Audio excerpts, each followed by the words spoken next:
casa, pastor Arnaldo, Ivan, aqui. E é isso. Deus abençoe, irmãos.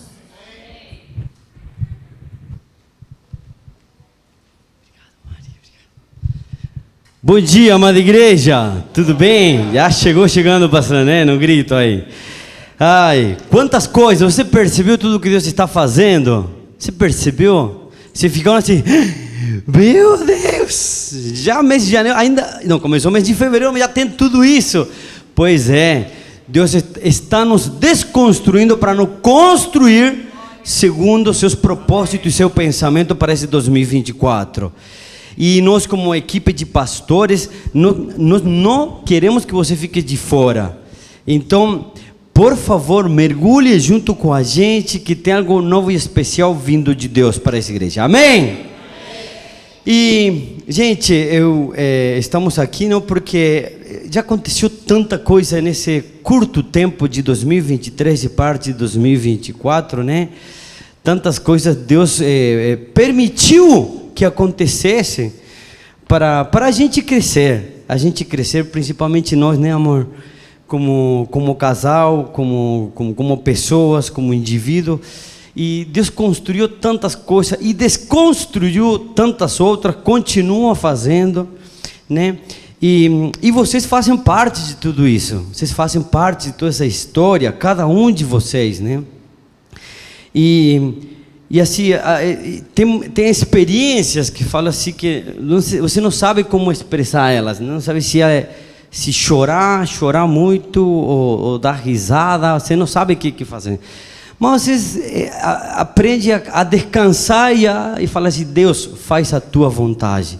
É nisso, se o Senhor deseja dessa maneira, amém, nós amamos porque também está no nosso desejo, os teus desejos do teu coração, né? Né, amor?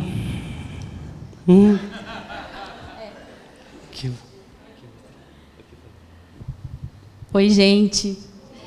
A gente queria comunicar uma coisa para vocês.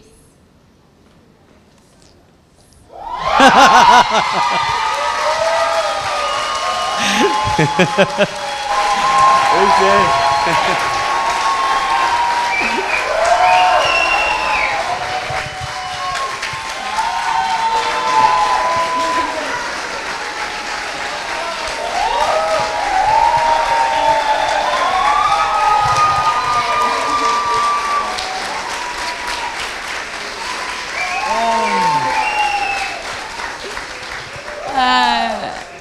Nós sabemos que muitos de vocês oraram por nós e nós queremos agradecer. O Senhor sempre ouve as orações. Eu recebi nos últimos tempos alguns presentes proféticos, o bebê já recebeu alguns presentes.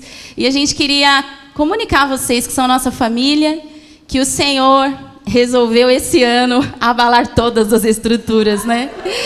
E a nossa família está muito feliz e agora seremos 3. Eu acho que 4, viu? Não? Eu quero 4. Não, e a gente está muito feliz de poder compartilhar isso com a igreja, porque a igreja faz parte da nossa caminhada, da nossa vida, cada um de vocês, viu? Suas orações, o desejo do coração de vocês. E então 2024 está sendo muito doido, viu? Muito, eu brinco, falo assim, muito xarope de Deus, meu Deus. Colocando ponta cabeça mesmo. E a gente está falando, amém, Deus, amém. E estamos muito felizes com a vinda desse bebê. Eu brinco, não sei se é um, são 2. Se for 2, amém, Deus. Mas estamos muito felizes e essa era a notícia que nós tínhamos para compartilhar com você, viu? Amém, amém, querida igreja. Adriel. E hoje tem o culto das crianças. Olha que legal. Então, vamos chamar as crianças? Pode vir. Bora, criança. Todo mundo pedindo aí o culto. Pode vir. Vamos orar. Sobe aí todo mundo. Olha só quantas crianças. Logo tá chegando uma amiguinha, uma amiguinha, viu, gente? Lindona. Erga suas mãos, vamos abençoar as crianças. Deus, nós te agradecemos pela vida de cada pequeno. Pedimos que o teu Espírito possa ministrá-los profundamente nessa manhã. Que a tua graça, Senhor, seja desenrolada do céu mais uma vez e a revelação venha sobre o coração e o espírito de cada criança. Nós queremos chegar primeiro no coração dela com a tua palavra.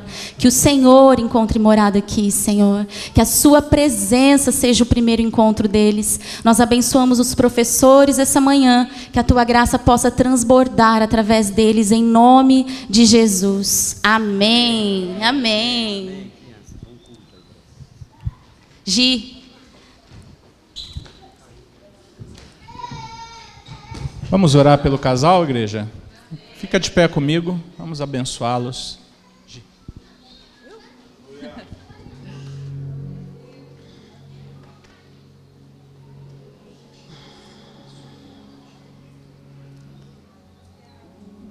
Pai, obrigada por tudo que o Senhor está fazendo. Eu acredito, Senhor.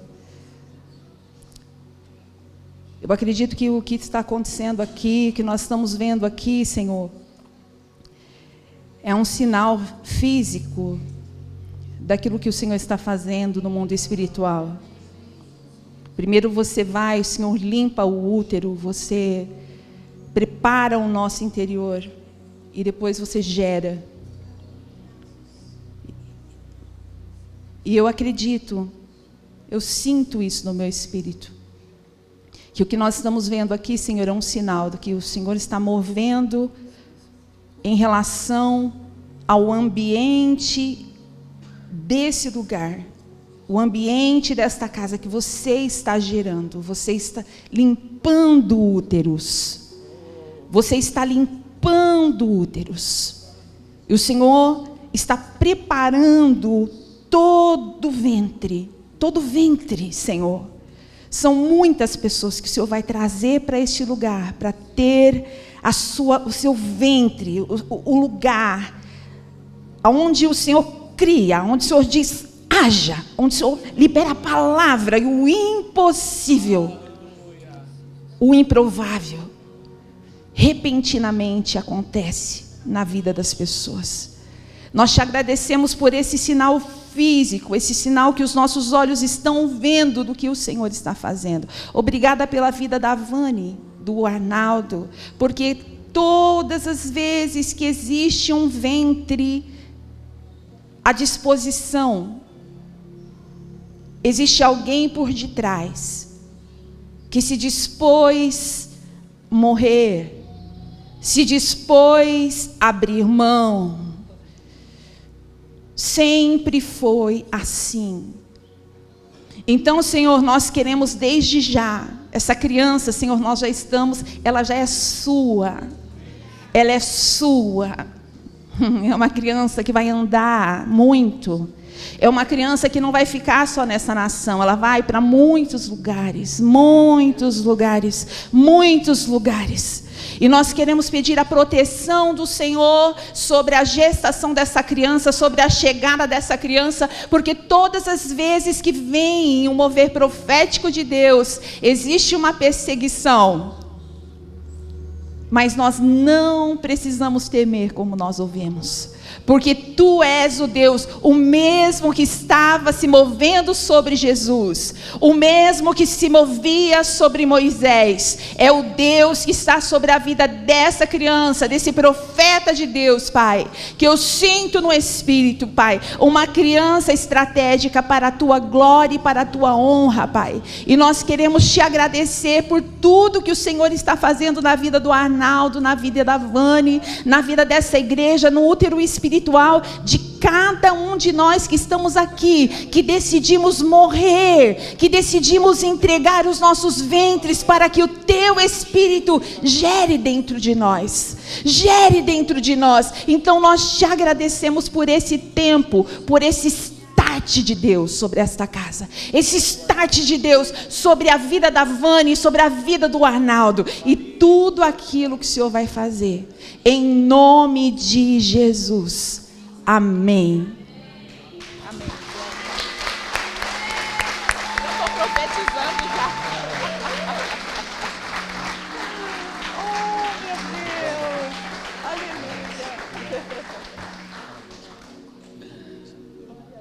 Pode tomar seu assento. Pai, em nome de Jesus, nós te agradecemos por esse tempo tão precioso, tão lindo na tua presença, por esse presente tão maravilhoso na vida dos nossos irmãos, que é como se fosse de cada um de nós, porque nós somos uma família no Senhor. Estamos sendo exercitados a aprender a cada dia sermos essa família no Senhor. E é por isso que nós nos prostramos sobre a sua palavra nessa manhã, nos abrimos ao Evangelho, nos abrimos às Escrituras, nos abrimos ao que o Espírito da graça tem para nós nessa manhã, individualmente. Santo Espírito de Deus, fale com cada um de nós aqui a partir de mim, de maneira muito específica, muito especial.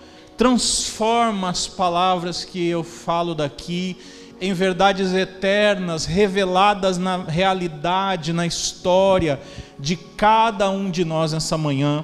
É a nossa oração, em nome de Jesus. Amém. Graça e paz, muito bom dia.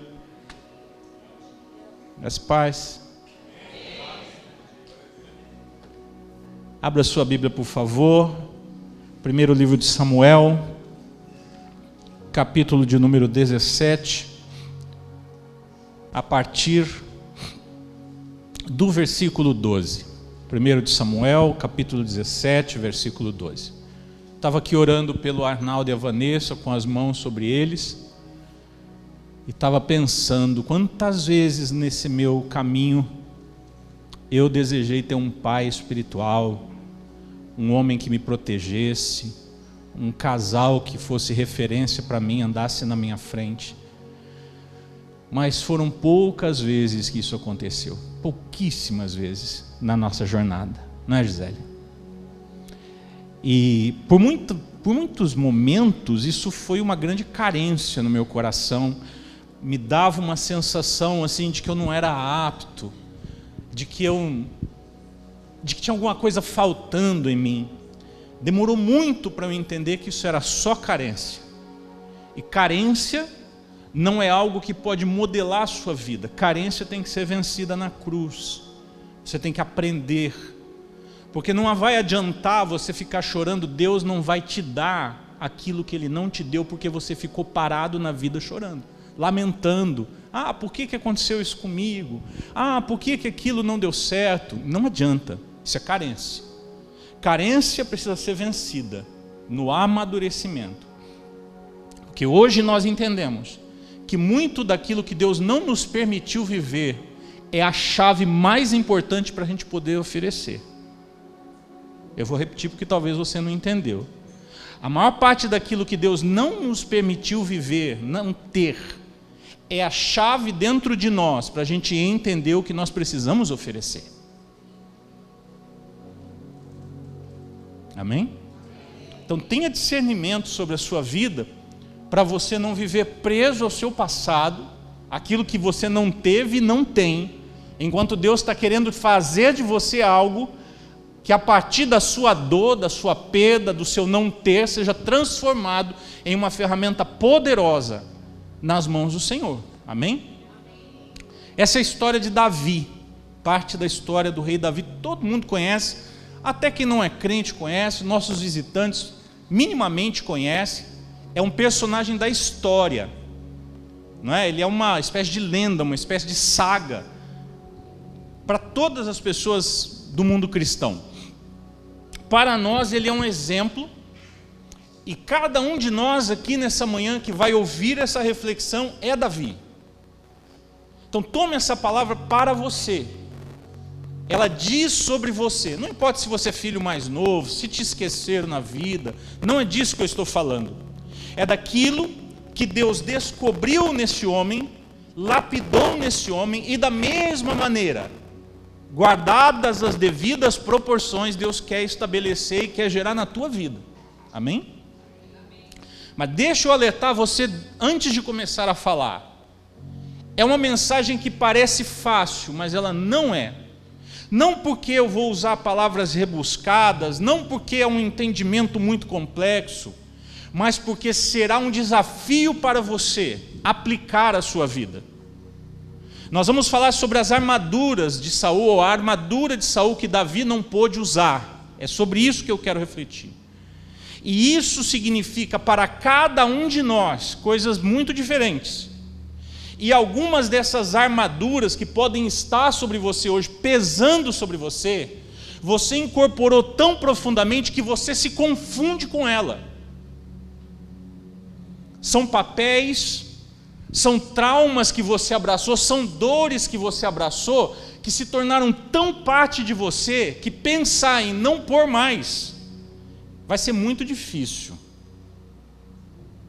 Segundo motivo, é porque para tirar algumas armaduras de sobre nós, precisa de uma certa coragem.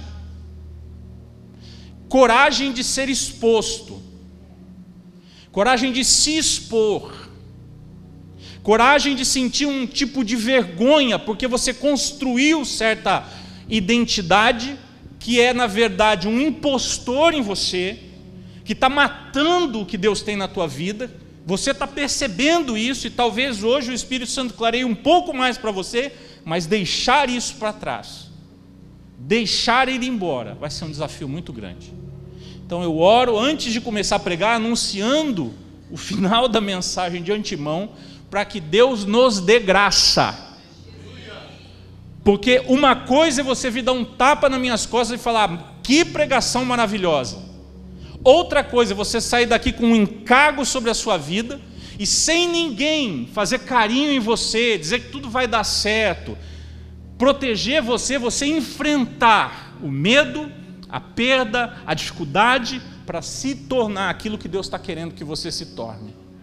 Ela não é uma mensagem para quem é novo, para quem se converteu agora, ou para quem ainda não tem uma experiência com Cristo. Não é uma mensagem para os jovens e adolescentes de idade. Não é uma mensagem para quem é mais velho e já passou muita coisa. É uma mensagem para todos nós. Por quê, Adriel? Porque a saga da nossa vida andando com Deus é discernir o que tem que ficar em você e o que tem que ir embora. Não é uma experiência para quando você se converte, ou para quando você é batizado com o Espírito Santo, para quando você é ordenado ao ministério. É uma experiência do dia a dia, porque a vida vai imprimindo coisas em você, vai imprimindo situações que te desafiam a vestir ou a despir-se. É como a pastora Vanessa agora vai ser mãe. Ela nunca foi mãe. E ser mãe vai trazer para ela impulsos da história, da vontade, do medo de fazer coisas ou não fazer coisas. Parte do que ela vai ter que fazer, ela tem que fazer. Parte, ela não pode vestir. E no dia a dia, não é fácil discernir isso. Quem é mãe aqui, quem é pai aqui, quantas vezes você não se pegou corrigindo seu filho do jeito que sua mãe lhe corrigia? Quem disse que está certo? Quem disse que a tua mãe acertou com você? Se você não discernir, não abandonar o que tem que ser abandonado da correção dos seus pais, você impõe uma maldição nos seus filhos. Porque a dor que te fez sofrer vai fazer teu filho sofrer, e provavelmente ele vai fazer isso com outro, e isso é maldição. Quando eu discerno que isso não cabe mais, eu tenho que ir para os pés da cruz, porque eu não sei fazer direito. Porque parte do que foi plantado em mim, aqui está errado, é decaído, é amaldiçoado, é marcado por dor. Então eu tenho que ir para o Senhor e falar, me ensina. Mas para Ele me ensinar, eu preciso tirar aquilo de mim. Então que Deus nos dê graça. Eu vou ler um texto grande, eu fiquei incomodado com isso, mas o Espírito Santo falou comigo, mais ou menos assim, deixa eu falar com eles na minha palavra primeiro. Então fica atento à leitura, ao que Deus vai falar com você, antes de eu falar com você, amém? Capítulo 17 de 1 Samuel, gira essa água que está aberta aí no seu pé esquerdo, e guarda essa aqui para depois, obrigado. A partir do versículo 12, obrigado, amor.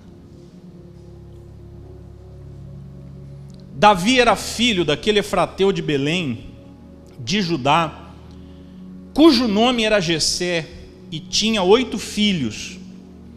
Nos dias de Saul, Jessé já era bastante idoso entre os homens. Os 3 filhos mais velhos de Jessé tinham ido com Saul para a guerra. Esses 3 que tinham ido para a guerra se chamavam Eliabe, que era o primogênito, Abinadab, que era o segundo, e Samá, que era o terceiro. Davi era o mais moço. Só os 3 mais velhos seguiram Saul. Davi, porém, ia a Saul e voltava para apacentar as ovelhas de seu pai em Belém. O filisteu, aqui é Golias, o gigante que estava desafiando o povo de Deus, não é? O filisteu vinha de manhã e de tarde, apresentando-se durante 40 dias. Jessé disse a Davi, seu filho: peço que você leve para os seus irmãos uma medida desse trigo tostado e estes 10 pães. Corra e leve isso para os seus irmãos no acampamento. Porém, estes 10 queijos, leve-o para o comandante de 1000. Veja como os seus irmãos estão passando e traga uma prova de que estão bem. Saul, eles e todos os homens de Israel estavam no vale de Elá, lutando contra os filisteus. No dia seguinte, Davi se levantou de madrugada, deixou as ovelhas com guarda, carregou o que havia sido preparado e partiu, como Jessé lhe havia ordenado.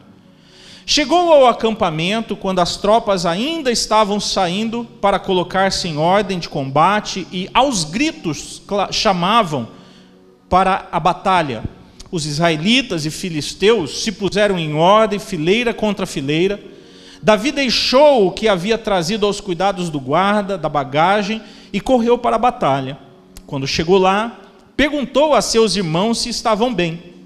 Enquanto Davi ainda falava com eles, eis que vinha subindo do exército dos filisteus o guerreiro, cujo nome era Golias, o filisteu de Gate.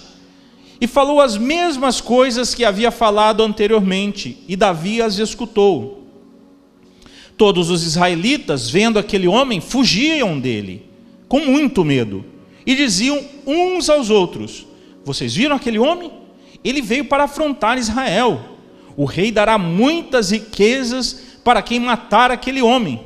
É engraçado que quem está falando isso é quem está com medo, né? Chamou minha atenção aqui agora, né? O medroso está correndo, tipo assim, rapaz, a recompensa é boa, eu só não vou, mas...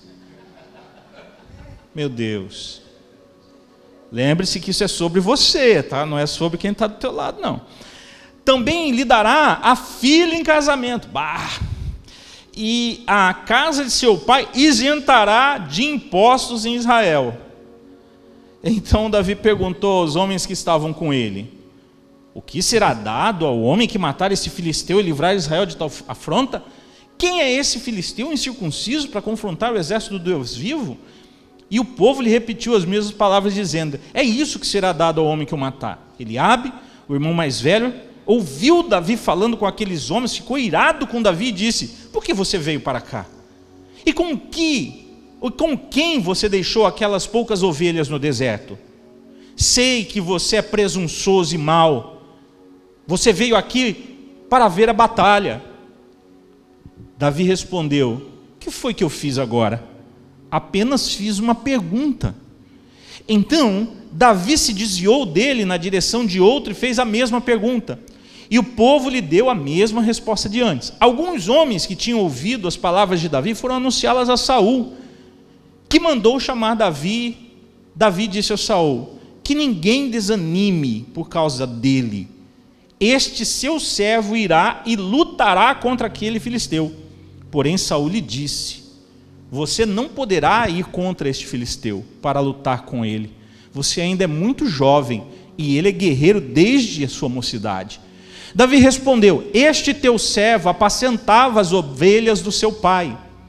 Quando vinha um leão ou um urso e levava um cordeiro do rebanho, eu saía atrás dele, batia nele e livrava o cordeiro da sua boca.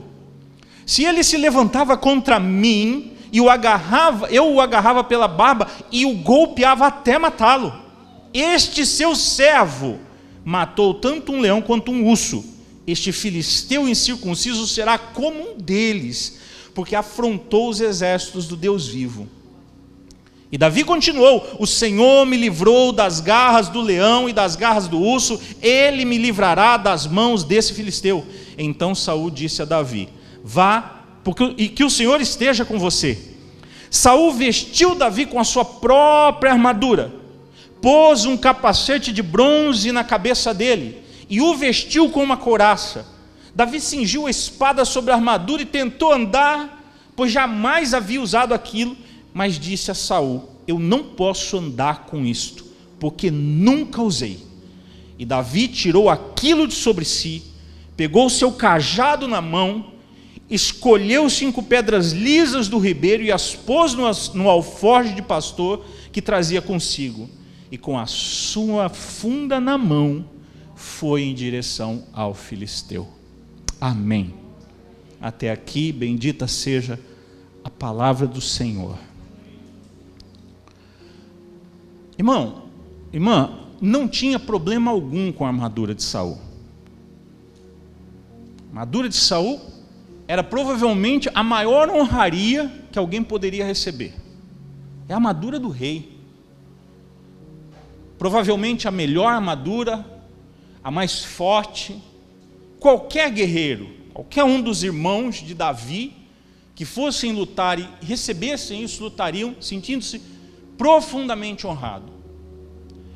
O que acontecia com Davi é que a maneira que Deus preparou ele para aquele momento não tinha a ver com o tempo de vida adequado dele ser um homem alto, forte, que a armadura coubesse nele.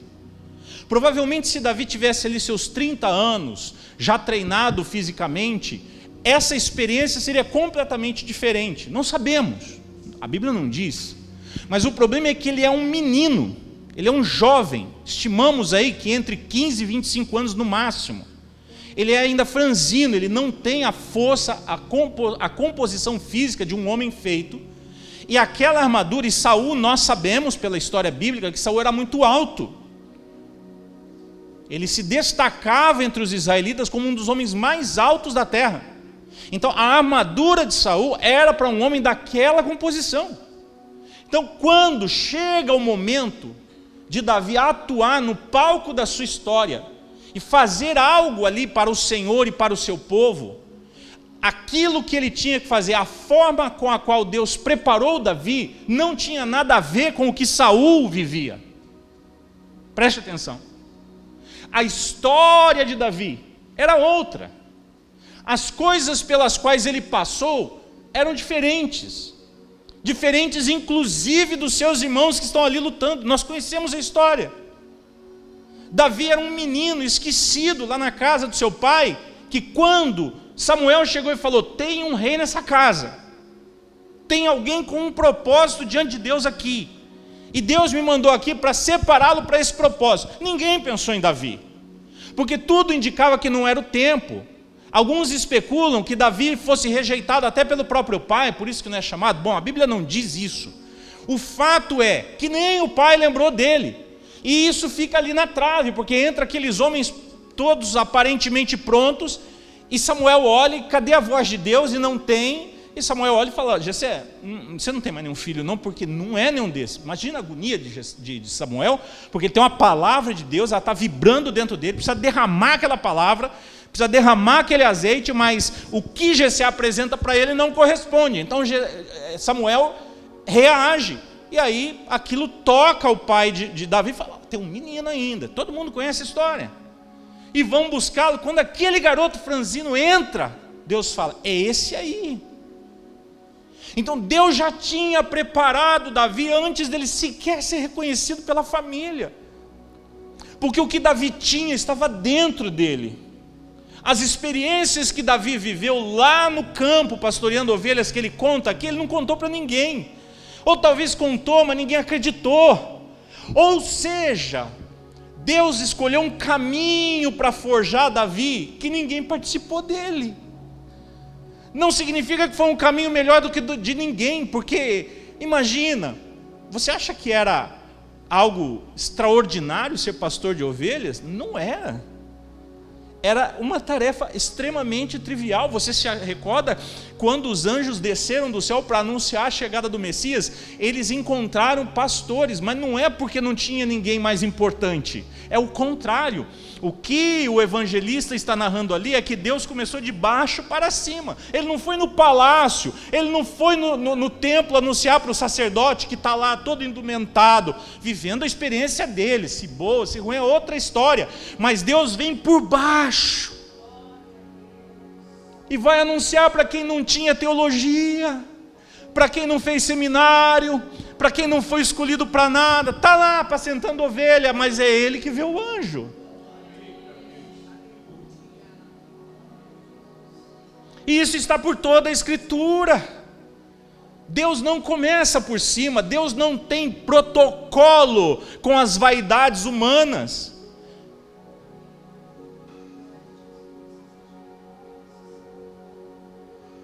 Deus não escolhe segundo certas padronizações sociais que a gente fala, não, quem fez esse caminho aqui vai dar certo. Estudou, boa família, os pais não se separaram, teve recurso para estudar nas melhores escolas. Uau, que legal, vai dar tudo certo. Eu e minha esposa estamos cansados de conhecer pessoas que transbordam de dinheiro e estão fracassados no casamento, no relacionamento com filhos. Não é uma lógica. Então Davi está trilhando o caminho dele, o menor, ali, por último. Deus olhou e encontrou um coração compatível com um propósito. E Deus começa a preparar o coração de Davi para aquele propósito. Mas enquanto Deus está preparando, não parece que é um propósito. Deus não chega lá no meio do mato e fala, você vai ser um rei. Deus manda um leão. E Davi tem que lutar pela própria vida e pela vida das ovelhas. Mas quando ele passa, você acha que Davi não se machucou? A Bíblia não diz isso.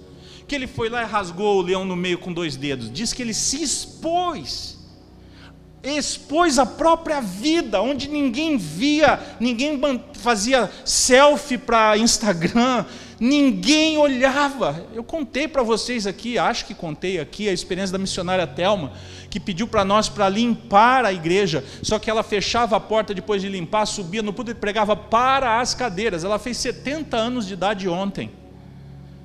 Ela foi chamada para o ministério missionário com 54 anos de idade. Analfabeta, com 2% de visão. E ela é missionária até hoje. Ontem foi aniversário dela, nós estávamos celebrando. E a minha palavra para ela, porque eu me lembro dela falando, pastor, será que com 60 eu ainda vou ser missionária? E quando ela comemorou 60, ela falou, nossa, pastor, será que 70 eu vou ser missionária ainda? E eu falei ontem no vídeo que a gente mandou para ela, missionária, daqui 10 anos, se Jesus não voltar, nós vamos estar falando a mesma coisa sobre os 90. Porque até que Deus apare, aquilo que Deus gerou dentro dela, não pode ser detido. Mas nesse caminho, essa missionária analfabeta, cega, negra, pobre, teve que enfrentar muitos desafios. Eu me lembro um dia que ela voltou de uma igrejinha que ela foi pregar lá, uma igreja muito simples, e tinha lá, eu acho que era um vereador da cidade na igreja, e ela terminou a pregação dela, ele foi conversar com ela e falou, olha missionária, é muito bonito o seu testemunho, mas a irmã precisa aprender a falar direito, porque a irmã fala muita coisa errada, e ela fala mesmo. E ela veio conversar comigo, se aquilo fazia sentido. Eu falei, Thelma, esquece esse homem. Vamos orar aqui, vamos abençoar a vida dele. Esquece isso, Thelma, continua sendo Thelma.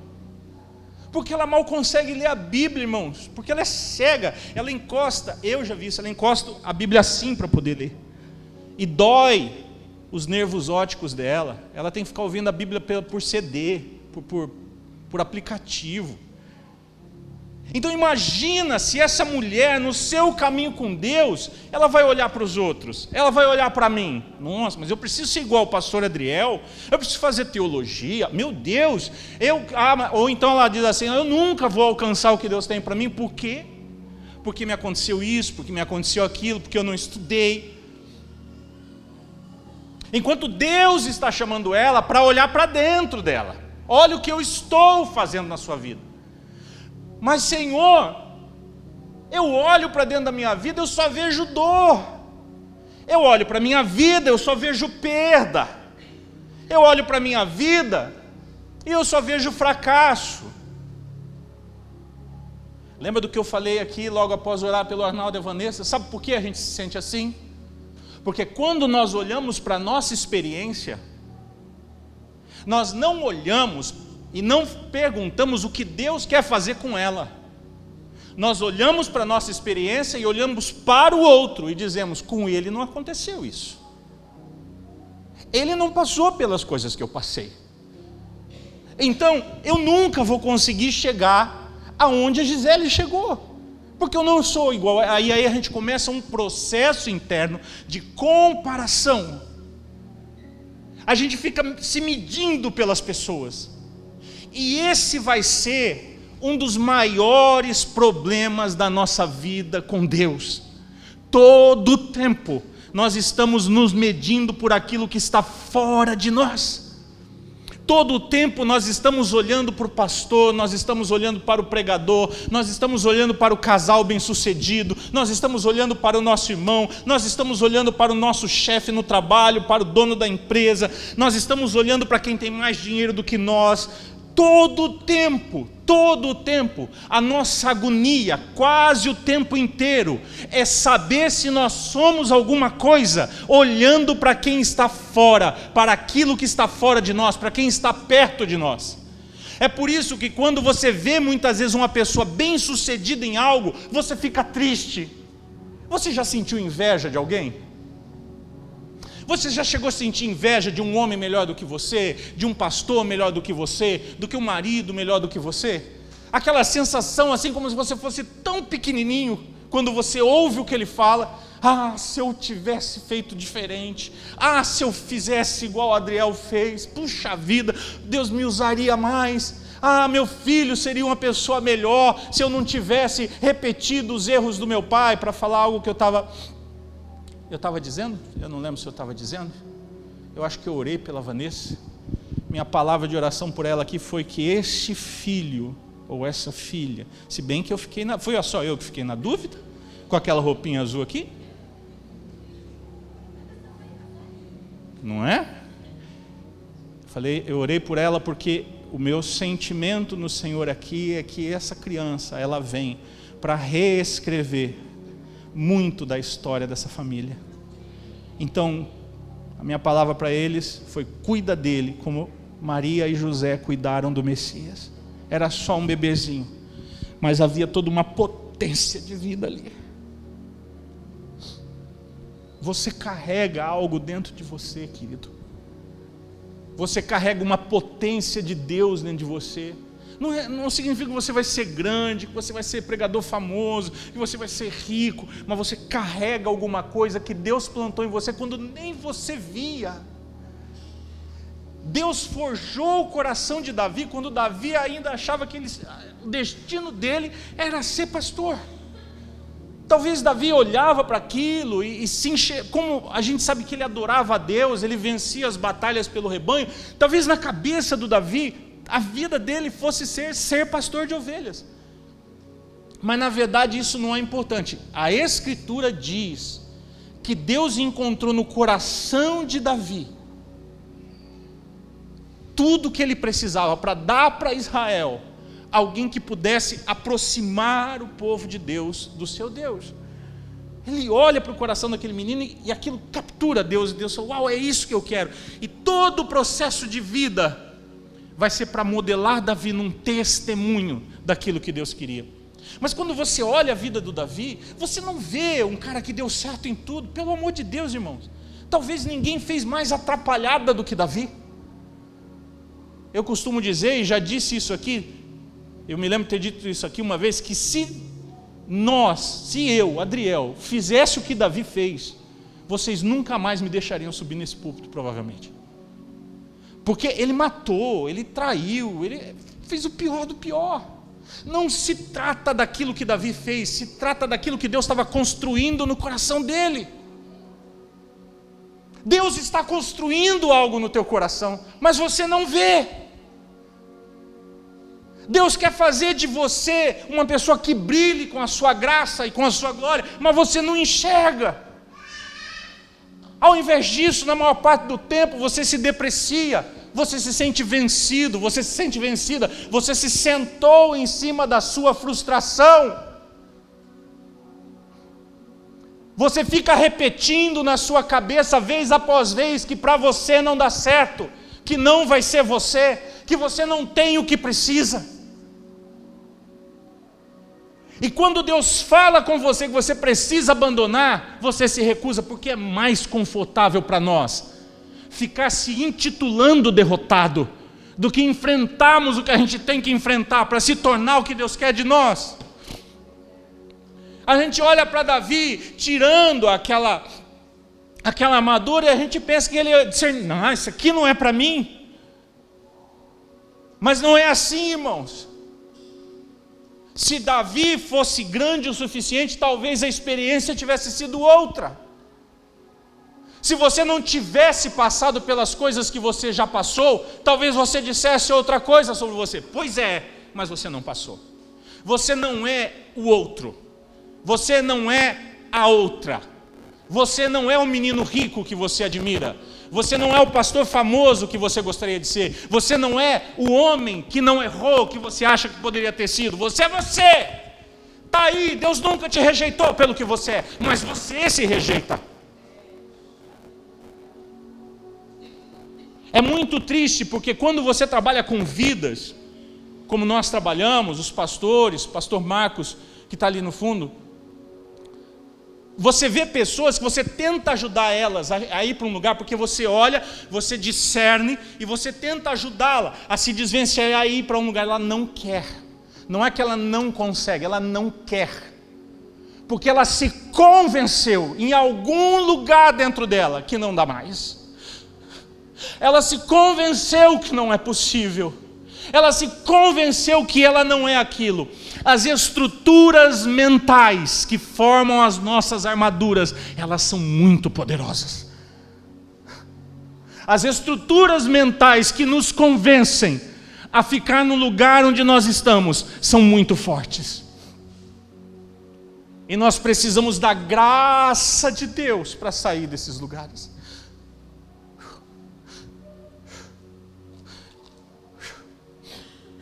Venha. Tenho tempo? Tenho. Venha comigo, por favor, a Mateus capítulo 19.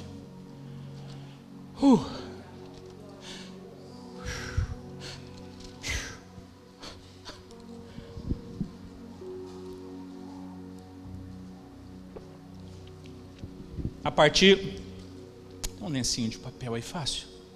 Vanessa, você sempre tem tudo? Você tem um lencinho de papel aí? Mateus capítulo 19, versículo 23. Vamos ler o 22? Mas o jovem, ouvindo esta palavra, retirou-se triste, porque era dono de muitas propriedades. Então Jesus disse aos seus discípulos: em verdade lhes digo que um rico dificilmente entrará no reino dos céus. E ainda lhes digo que é mais fácil um camelo passar pelo fundo de uma agulha do que um rico entrar no reino dos céus, no reino de Deus. Obrigado.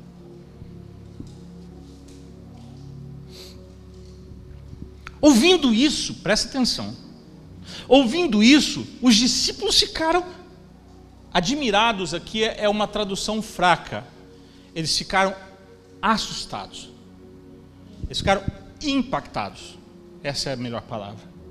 Não, irmão, também não está tão feio assim não, viu? Mas eu recebo. Obrigado. Eu não babava antes, comecei a babar. Ouvindo isso, os discípulos ficaram muito admirados e perguntaram: ué, se é desse jeito, quem pode ser salvo? Jesus, olhando para eles, disse: para os seres humanos é impossível. Está ouvindo? Você está entendendo? Para você, aquilo que Deus está pedindo de você é impossível.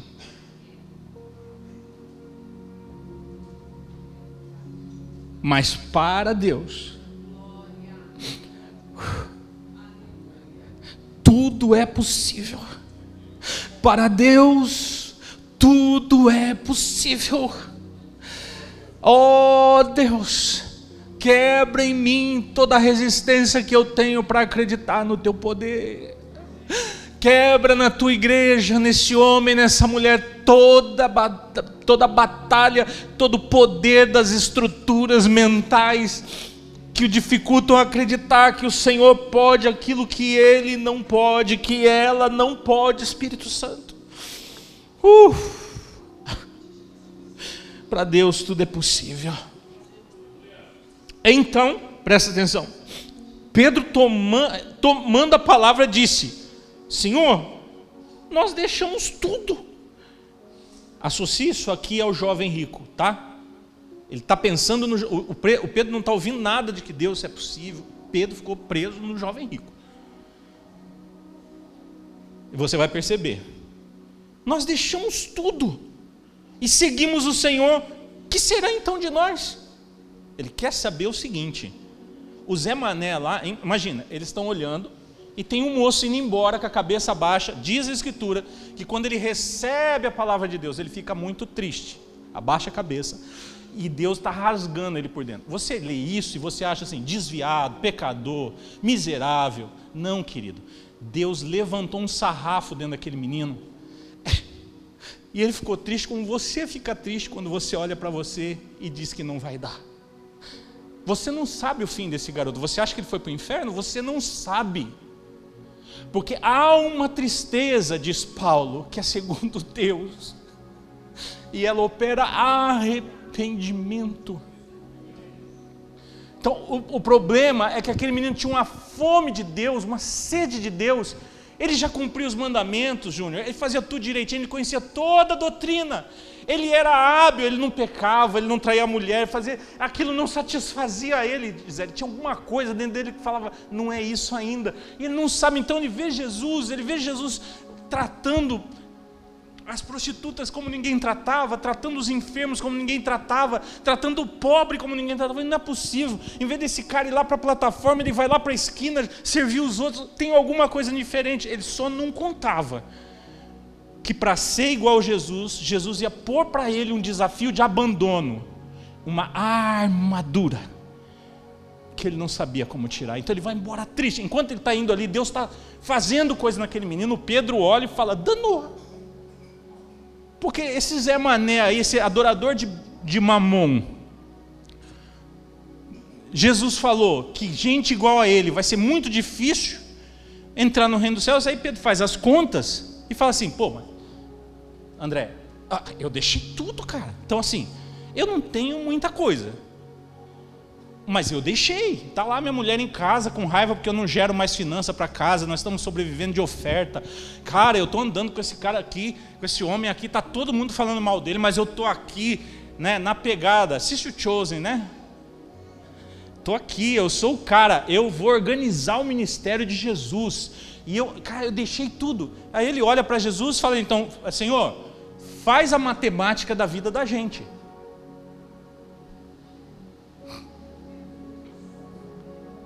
Mas não é porque ele está olhando para ele, é porque ele está olhando para fora. É porque ele está olhando para o outro.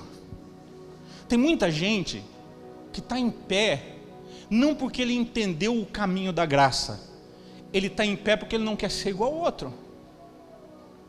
Tem muito marido que não trai a mulher, não porque ele entendeu a santidade do casamento em relação a Cristo e a igreja, mas porque ele tem medo de ir para o inferno. Só que ele acha que essa medida é melhor do que do outro.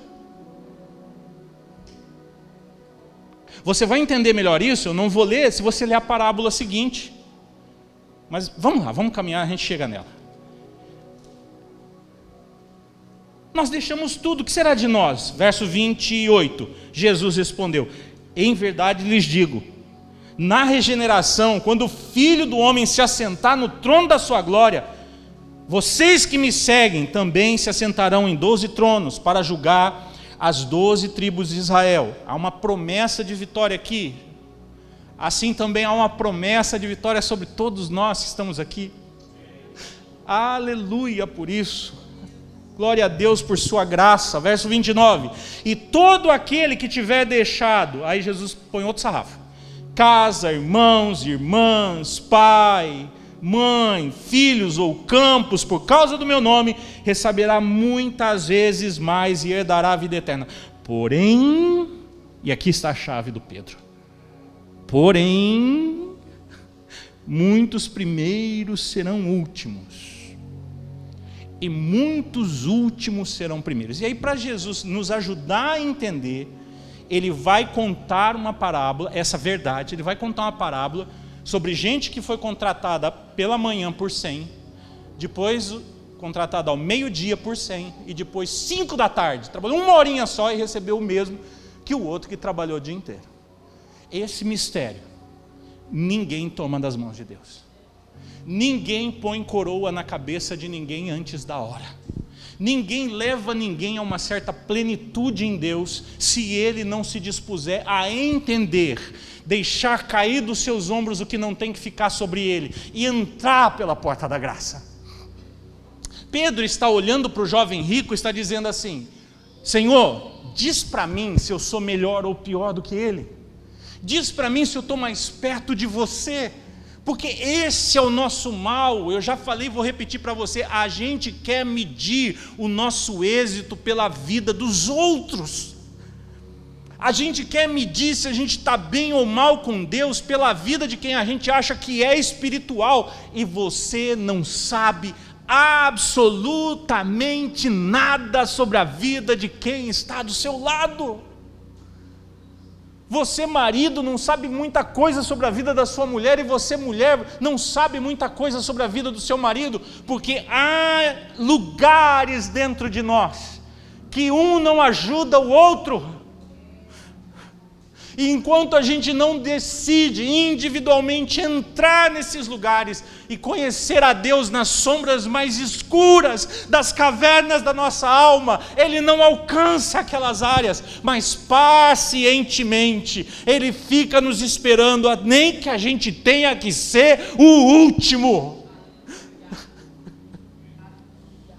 É por isso que, como homens e mulheres de Deus, nós precisamos aprender a andar com gente que parece que não é tão boa quanto a gente. Porque a gente não sabe se ele vai entrar primeiro ou se ele vai entrar depois, porque você acha que ele é pior do que você, porque você olha na aparência, ele está lutando com certas coisas, mas dentro dele, aquela luta pode ser o reflexo de uma entrega, de uma dor, dele ter entrado em meandros da alma dele, que você ainda não entrou.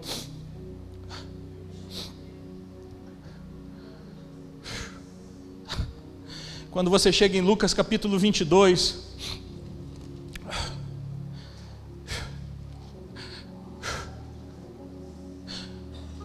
está lá os discípulos com o Senhor, estão lá os discípulos com o Senhor, numa ceia maravilhosa. Versículo 31 do capítulo 22 de Lucas, está tudo dando certo, Deus está ensinando, Jesus está ensinando os princípios do reino. Gente, os princípios são invertidos.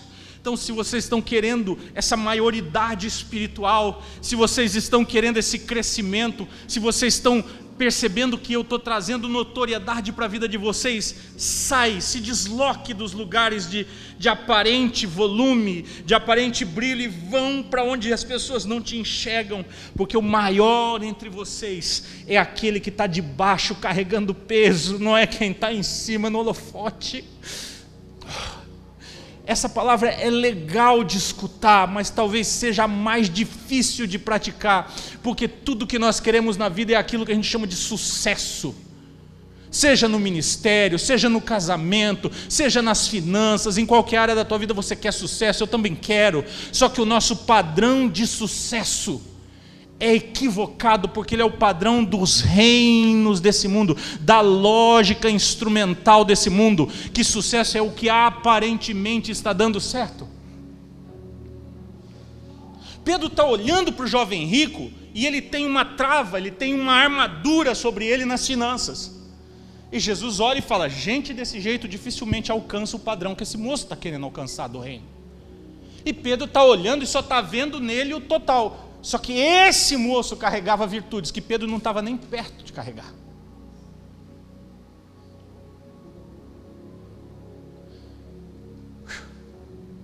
E quando Jesus ensina todos esses padrões, e eu imagino que Pedro está ali tentando se ajustar, olhando para o João, olhando para o Tiago, falando, bom, eu devo estar bem, tal. Jesus olha e fala, versículo 31, ah, Simão, Simão, Satanás pediu para peneirar vocês. Eu orei por você. Olha só, Jesus diz, Satanás pediu para peneirar vocês, com S. Mas Jesus depois diz, eu orei por...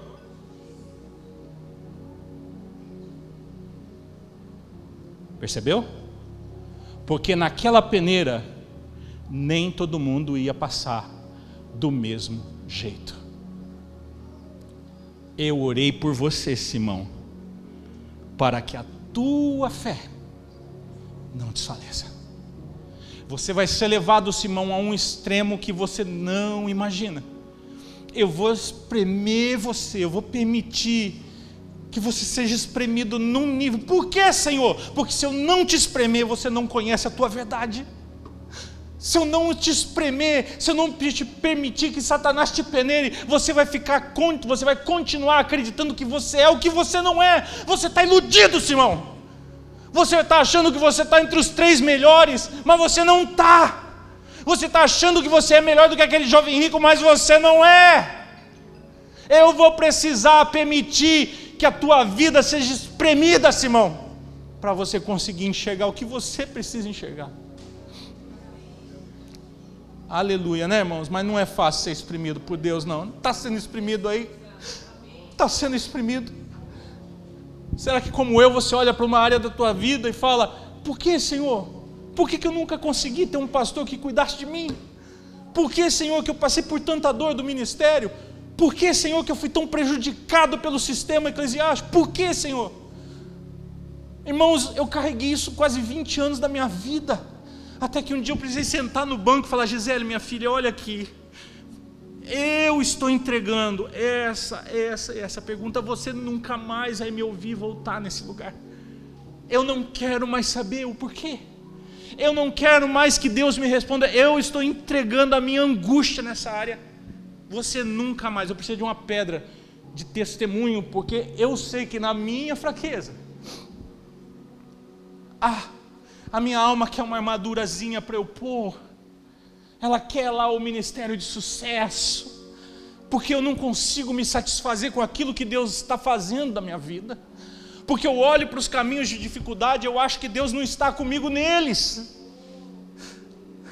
Eu olho para os meus aparentes fracassos e acho que foi porque Deus me abandonou, ou porque eu errei demais. Eu não consigo ficar com Deus na minha história, eu vou e me meço no outro.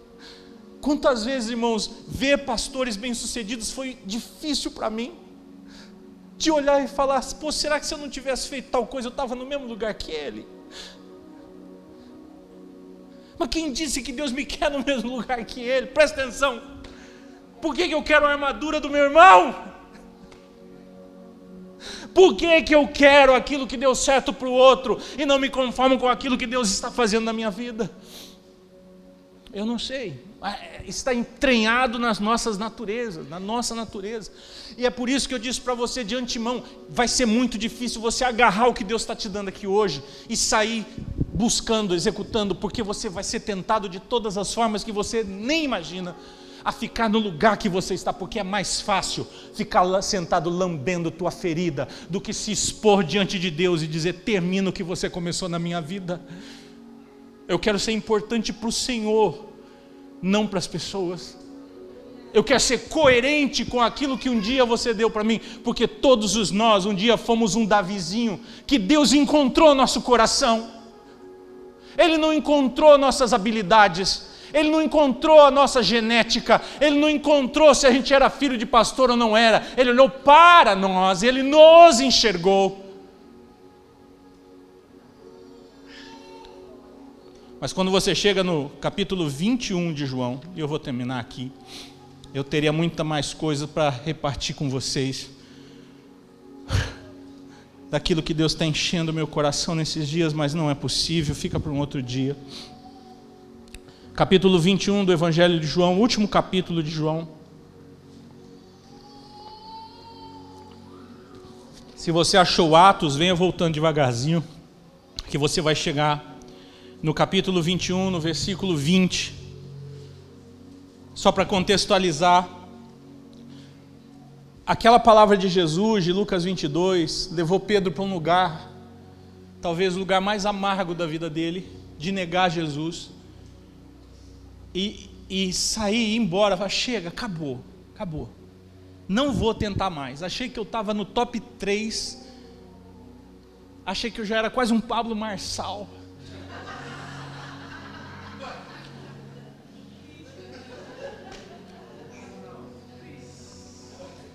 Essa risadinha aí. Achei que eu ia arrumar a turbina de helicóptero no lugar do piloto. Desisti. Achei que eu ia ser igual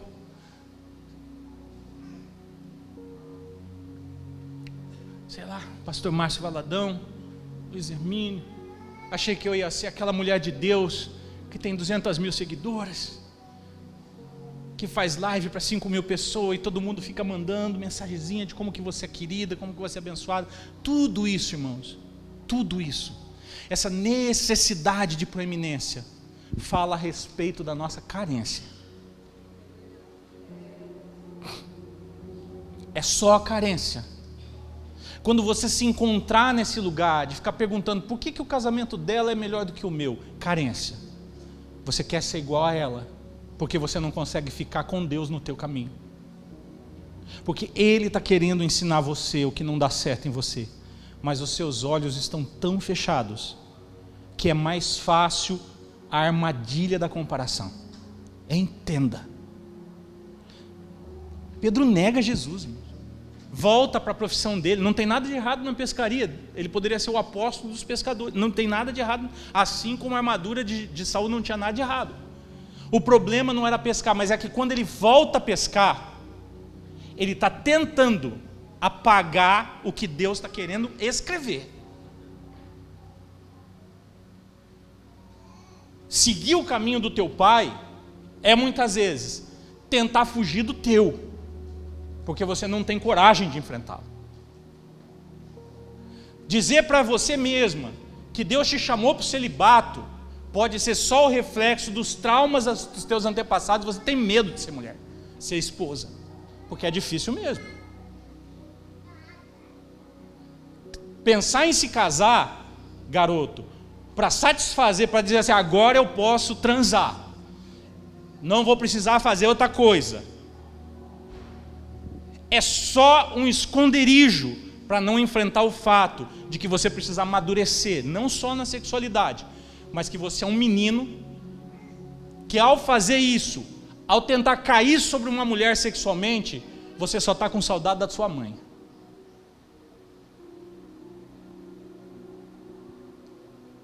Por isso que eu já disse aqui uma vez que um dos maiores desafios de nós homens é largar dos peitos da nossa mãe.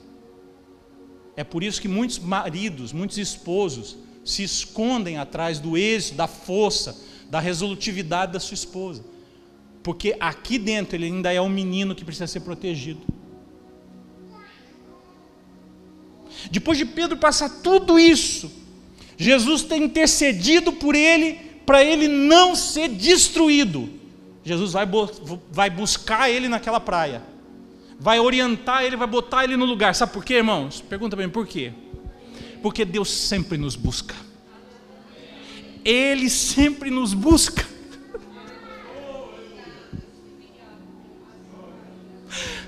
Ele não se cansa da gente. Às vezes a gente passa 20 anos tropeçando numa mesma coisa. Ele está lá no mesmo lugar de vigília, esperando a gente despertar para entrar naquilo que Ele tem para nós. Depois de tudo isso que o Pedro passou, voltou para o top 3.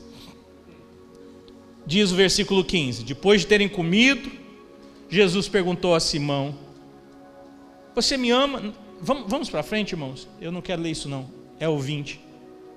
Então Pedro, depois de ouvir esse negócio de você me ama, Jesus calibrar ali, porque tem um jogo de palavras no grego aqui. Jesus fala assim: Pedro, você me ágape. Na verdade, a agapeu é a flexão do verbo.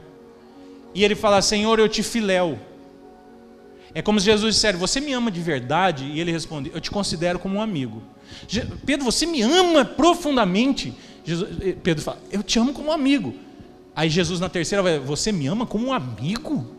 E aí ele fica triste, porque aí cai a ficha dele. Mas ele está diante da verdade dele. Eu não tenho o que ele quer de mim. Eu não sei dar o que ele precisa.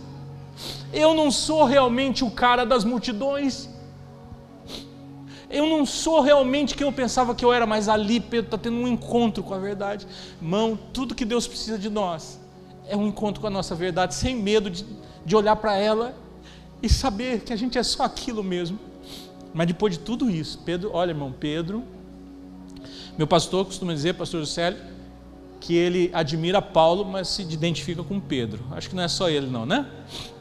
Depois de tudo isso, no versículo 20, Pedro olha, está ele ali, está João, está aquele clima gostoso de comunhão da mesa. Aí Pedro olha para o João, olha para Jesus e fala: ele viu o discípulo a quem Jesus amava, vinha seguindo, era o mesmo que na ceia havia. Olha a descrição que o João faz, e provavelmente é o João mesmo, né? Você sabe, né?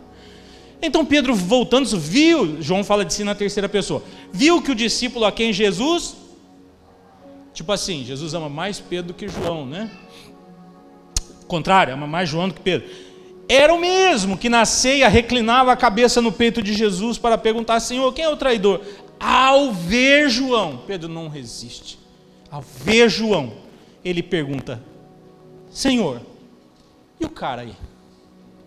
O que o Senhor vai fazer com ele? Jesus respondeu: se eu quero que ele permaneça até que eu venha, o que você tem a ver com isso? É uma baita de uma bofetada, não? Ó, irmão, para sair de alguns lugares, você precisa de uma bela de uma bofetada. Eu também preciso. A gente precisa de um pedala. E talvez Deus esteja dando um pedala em você nessa manhã. O que você tem que a ver com a vida dos outros? Não está conseguindo ficar bem com o teu caminho, não? Volta para o teu caminho, como disse o Senhor para Elias. Fica nele. Quanto a você, termina o versículo. Quanto a você,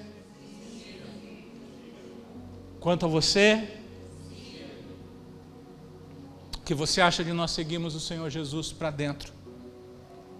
Abandonarmos esses momentos, esses lapsos, essas angústias. O que vocês acham de a gente deixar cair algumas armaduras aqui nessa manhã? Teve um dia, depois daquele momento que eu disse para a Gisele que eu não ia voltar mais naqueles lugares. Eu estava de manhã na nossa mesa, de manhã à tarde, não lembro. Estava na mesa do café. E eu estava num dia muito ruim, um aperto. Ontem foi um dia muito ruim para mim. Mas não é desse que eu estou falando. Foi um dia que aquelas perguntas todas, aquela lamentação, elas vêm aqui de dentro, né? Você já teve essa experiência? Parece uma fontinha que vem assim, e ela vai tentando te encher, ela começa a ocupar teus pensamentos, você começa a fazer perguntas que você já sabe que não tem resposta. Deus não vai falar sobre elas, mas você fica ali. E eu fiquei lutando com aquilo e agir psicóloga, né? É difícil ser casado com psicólogo, viu, irmão? Fácil não. Olha que elas controlam, viu? Mas tem hora que ela lê e ela olha para mim e fala assim: no que você está pensando? Eu pensei, se eu falava, e disse: eu não vou te falar. Mas eu disse aquilo não porque eu queria ficar sozinho lambendo minha ferida. Eu disse aquilo e eu disse na sequência para ela: eu não vou mais voltar para esse lugar. Eu não vou mais. Eu fiz um pacto com Deus. Eu não vou mais voltar para alguns lugares que eu sei que eu não tenho o que ocupar. Eu continuo sem resposta. continuo sofrendo em alguns lugares dentro de mim, mas eu quero encarnar as palavras do apóstolo Paulo, esquecendo do que para trás fica. Você ouviu? Esquecendo-nos do que para trás fica, prossigo para o alvo. Eu sei o que está diante de mim, eu sei o que Ele tem com a minha vida e com a minha casa. É para frente, queridos, é para frente. Fica de pé comigo, nós vamos cear. O Senhor preparou essa palavra para essa ceia. Vem cá comigo, Gi, porque para nós prosseguirmos para onde Deus quer, armaduras precisam cair das nossas costas. Nós precisamos ser aquele Davizinho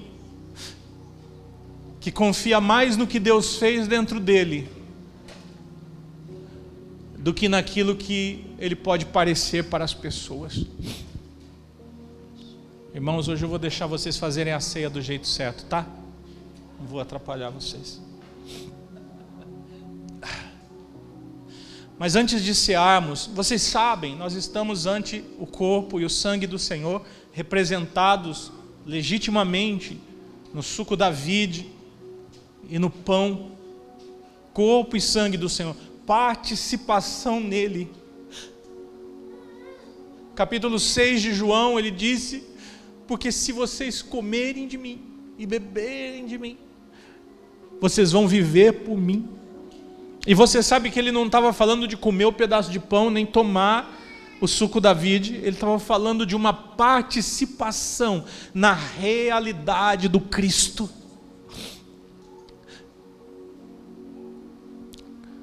Que soube viver a vida que ele tinha para viver e morrer aos 30 anos de idade para abrir as portas da eternidade para homens e mulheres como nós que estamos aqui. Cristo soube ser Ele mesmo. Como Paulo nos ensina em Filipenses, Cristo aprendeu a esvaziar-se, não só daquilo que os outros podiam projetar nele, mas esvaziar-se de si mesmo, para se tornar o que Deus queria dele. Meu irmão, você tem muitos direitos. Minha irmã, você tem muitos direitos. Se você quiser sair daqui dessa manhã do mesmo jeito que você entrou, ninguém vai te cobrar. Teus filhos, tua mulher, não vai jogar isso na sua cara. Se você quiser continuar sofrendo pelo teu passado que deu errado, nós vamos continuar te amando e andando do teu lado. Mas você precisa aprender a tirar isso dos teus ombros. Cada um de nós aqui precisa de diferentes maneiras.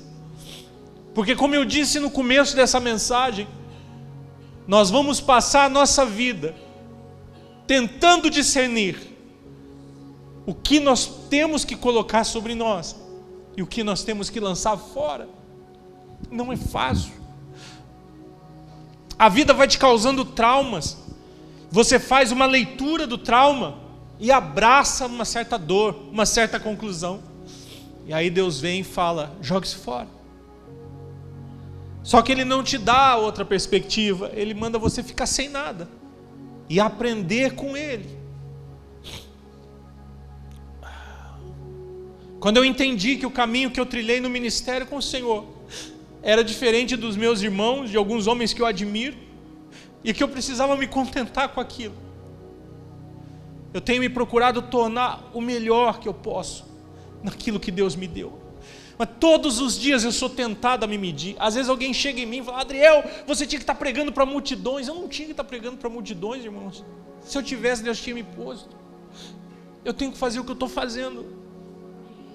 Não é sobre multidão, não é sobre 10, é sobre o que Ele quer de mim, é sobre o que Ele quer de você. Não fica se perguntando se você tinha que estar em outro caminho. Pergunte-se o que Ele quer que você entenda agora. Então, antes de distribuir o pão e o vinho, eu vou pedir para você ficar de cabeça baixa, com seus olhos fechados, alguns segundos com você mesmo. Lembre-se, você está sendo tentado a sair daqui sem fazer nada, continuar no mesmo ritmo, trabalhando do mesmo jeito, gastando o seu dinheiro no mesmo jeito, igual Pedro. Olha para o menino rico e acha que todo o problema está no dinheiro, mas não está. Talvez o menino rico tenha entrado na dimensão do reino mais rápido do que Pedro.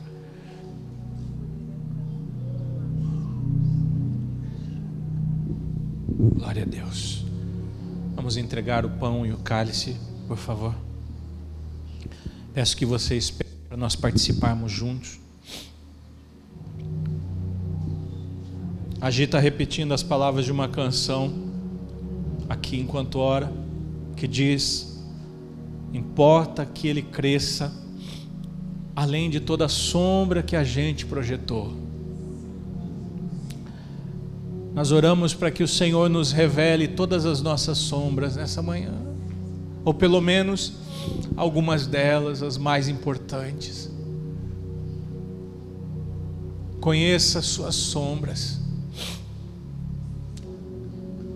Toda interpretação sobre Deus falsa, equivocada,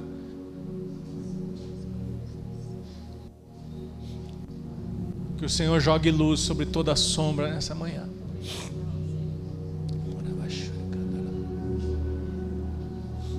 Aleluia, Senhor.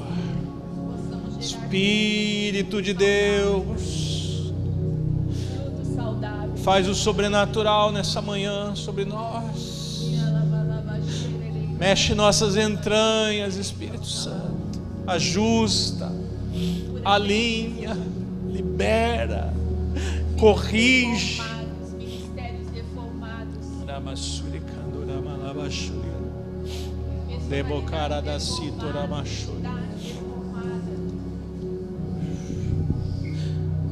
Nosso chamado, nosso ministério. Alinha, Espírito Santo. Possamos voltar, Senhor, Alinha. para o plano original de Deus. Voltar para o plano original do Senhor. Voltar para o plano original do Senhor. E todo fruto deformado, toda deformação, Senhor,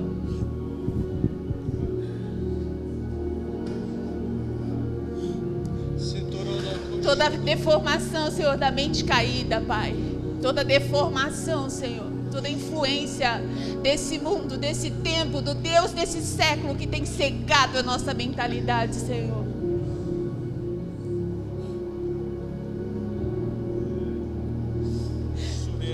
Te pedimos perdão, Senhor, nessa manhã, Pai.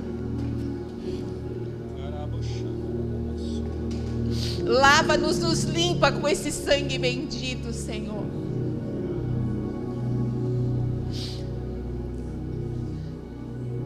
Devolva-nos, Senhor, a saúde, Senhor. A saúde espiritual, Senhor. A saúde psicológica, Senhor. Sara o nosso ventre, Senhor.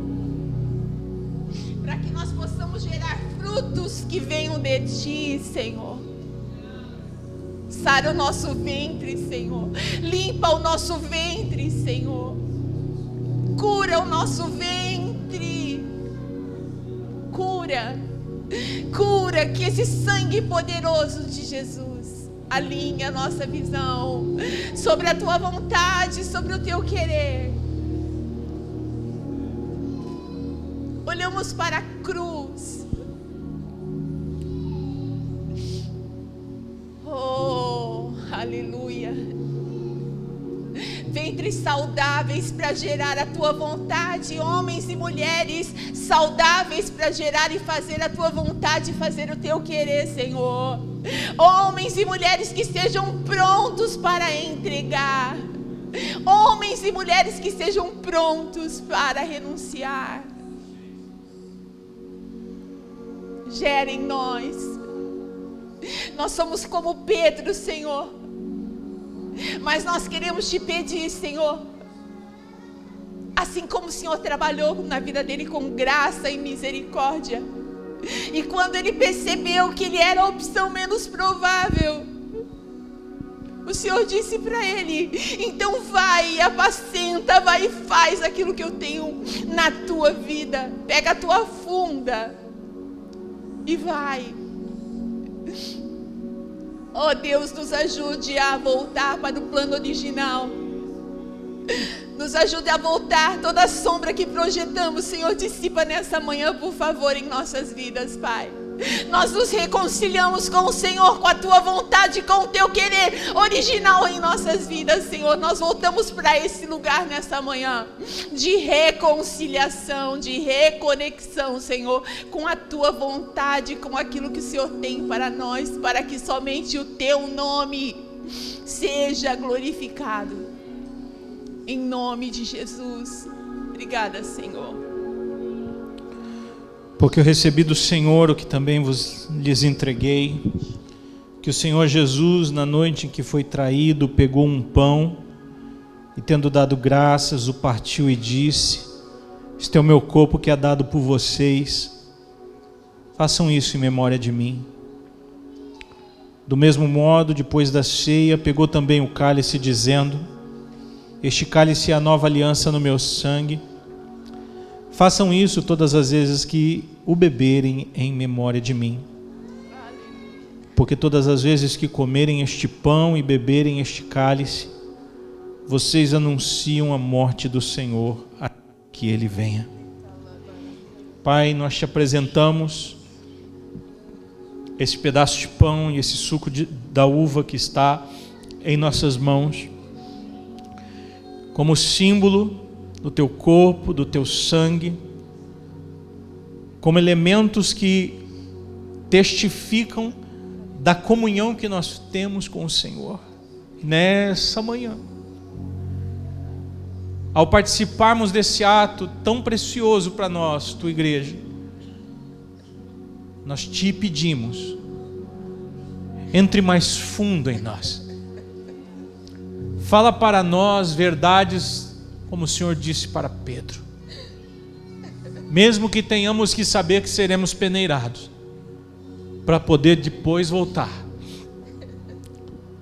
mesmo que o nosso caminho seja completamente daqueles que estamos olhando e acreditamos que tem mais sucesso do que nós,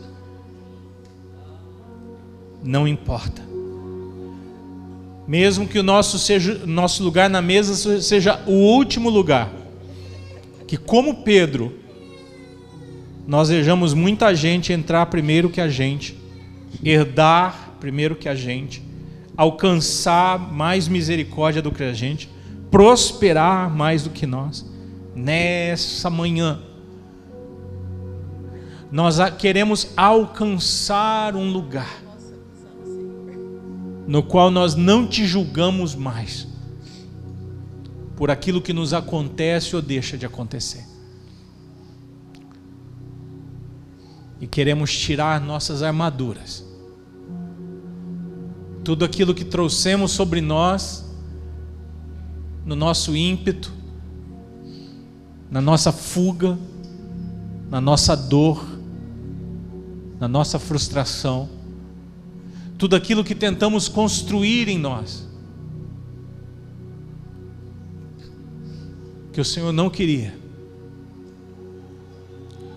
Queremos aprender a deixar cair nessa manhã. E é assim que nós participamos desse pão. Tome um pedaço de pão em suas mãos. Agradeça ao Senhor pela comunhão que você tem, que esse lugar que você está é um lugar que te cura, que te acolhe.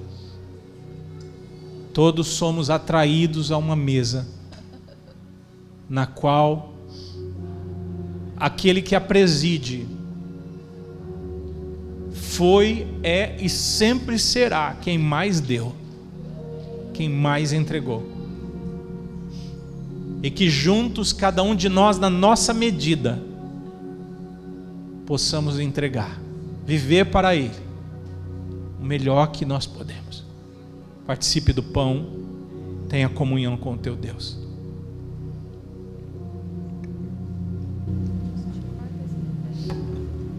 Abaixa.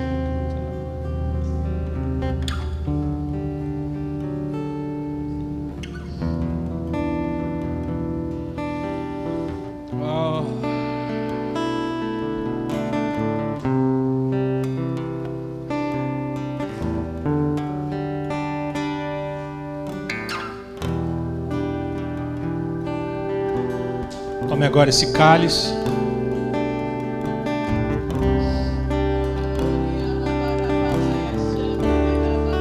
Que representa o sangue de nosso Senhor Jesus Cristo. O maior nível de entrega que a terra já pôde ver. O símbolo de uma vida resolvida em Deus, completamente entregue, mesmo diante das fragilidades humanas. A Epístola aos Hebreus nos diz que o nosso Cristo aprendeu obediência por meio daquilo que Ele passou, que Ele sofreu. Que a tua comunhão com o sangue de Cristo hoje se converta na tua vida em um grande aprendizado. Em nome de Jesus, tomemos todos do cálice.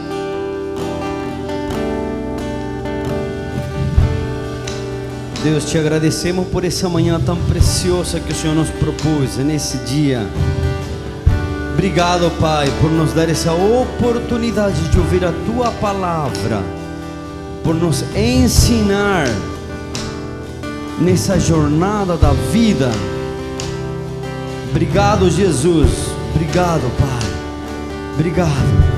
Obrigado pela porção que o Senhor derramou nessa manhã. Essa porção, essa palavra que mexe com a gente, que mexe com o nosso caráter, que continuará mexendo, porque trata-se de crescer em Ti. Crescer em Ti. Obrigado, Jesus. Obrigado. Obrigado, obrigado. Continua fluindo durante a semana nos lares, nos corações, nos pensamentos. Continua fluindo, continua mexendo, continua fazendo com que cada um de nós possamos amadurecer na Tua palavra, amadurecer como cristão, amadurecer como homens, amadurecer como mulheres. Obrigado, Espírito de Deus. Obrigado, Jesus. Obrigado, obrigado, obrigado. Toda glória, toda honra, todo poder, todo governo seja dado a Ti. Obrigado, Jesus. Amém e amém. Dá uma salva de palmas aí.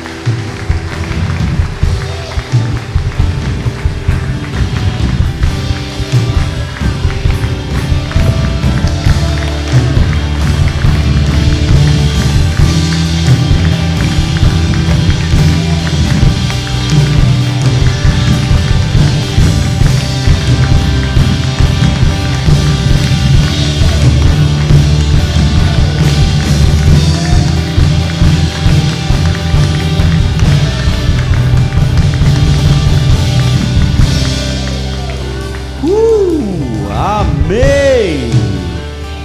Amém. Fale comigo, Deus é bom. Deus é bom. O tempo todo Deus é bom. Amém.